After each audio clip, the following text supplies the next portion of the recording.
Budget 2025 वित्त मंत्री निर्मला सीतारमण आज देश का बजट 2025 लोकसभा में पेश कर रही हैं। यह बजट युवाओं से लेकर महिलाओं पर फोकस रखा गया है। वहीं गरीब, मिडिल क्लास और किसानों के लिए भी इस बजट में खास तोहफा दिया गया है। इस बार के बजट में सरकार महंगाई और टैक्स के मोर्चे पर लोगों को राहत देने का प्रयास किया है। वहीं बजट से पहले कमर्शियल एलपीजी सिलेंडर के दाम घटा दिए गए हैं।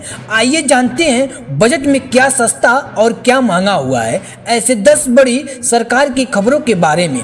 किसान क्रेडिट कार्ड पर कर्ज की लिमिट 3 लाख से बढ़ाकर 5 लाख हो गई है। बिहार में मखान बोर्ड बनने का इससे छोटे किसानों और व्यापारियों को फायदा होगा। छोटे उद्योग को विशेष क्रेडिट कार्ड पहले साल 10 लाख कार्ड जारी किए जाएंगे। 18वीं किस्त जारी हुए 3 महीने ज्यादा का वक्त बीत चुका है। इस कारण देश भर में करोड़ों किसान अब 19वीं किस्त का इंतजार कर रहे हैं। किसानों का यह इंतजार जल्द खत्म होने का है।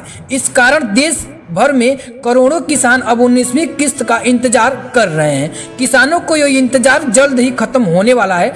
केंद्रीय कृषि मंत्री शिवराज सिंह चौहान ने मुताबिक भारत सरकार इस योजना की 19वीं किस्त 24 फरवरी 2025 को जारी करेगी। केंद्र सरकार ने प्रधानमंत्री आवास योजना 2 की शुरुआत की है। इस योजना में इस बार 9 लाख रुपए तक की सालाना आय वालों को भी शामिल किया गया है। इनमें विकास प्राधिकरणों द्वारा EW, LI व MI मकानों बनाकर दिए जाएंगे। वहीं जिनके पास अपनी भूमि है उन्हें 2.5 लाख रुपए तक का अनुदान दिया जाएगा। वरिष्ठ नागरिकों को 30,000 और विधवा महिलाओं को 20,000 रुपए विशेष सहायता राशि दी जाएंगी। इनको 12 माह में बनाने वालों को 10,000 रुपए पुरस्कार भी दिए जाएंगे। GST बजट वालों दिन भर मोर्चे पर एक बड़ी खुशखबरी मिली है। घरेलू आर्थिक गतिविधियां बढ़ने से जनवरी में सकल माल एवं सेवा कर GST राजस्व 12.3%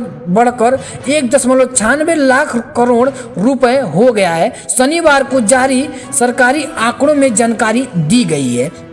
कितना सस्ता हुआ 19 किलो वाला LPG सिलेंडर।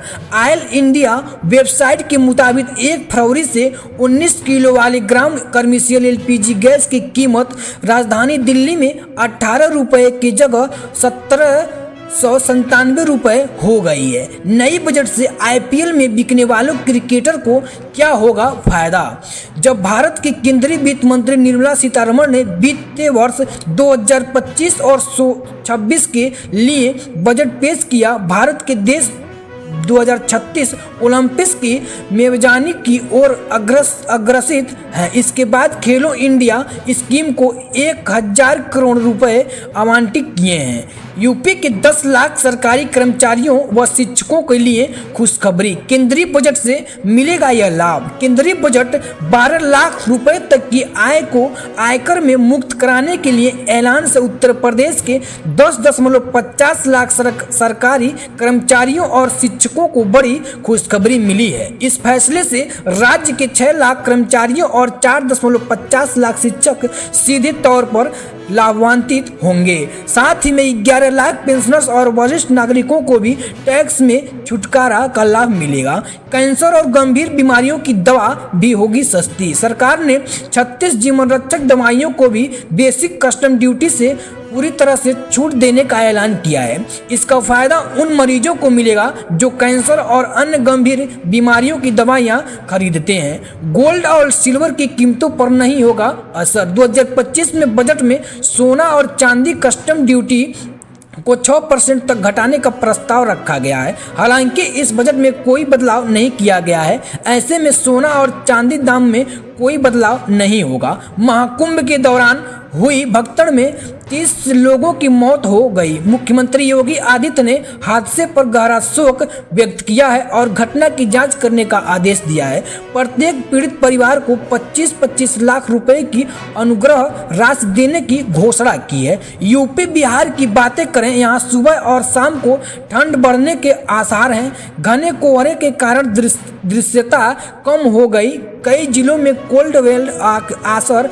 IMD ने पूर्वी और पश्चिमी चंपारण, गोपालगंज, मुजफ्फरपुर, सीतामढ़ी, सुपौल, पुर की अलर्ट जारी किया है। यूपी के लखनऊ, वाराणसी, प्रयागराज, मेरठ और गोरखपुर जैसे शहरों में भी शीतलहर का प्रकोप जारी है।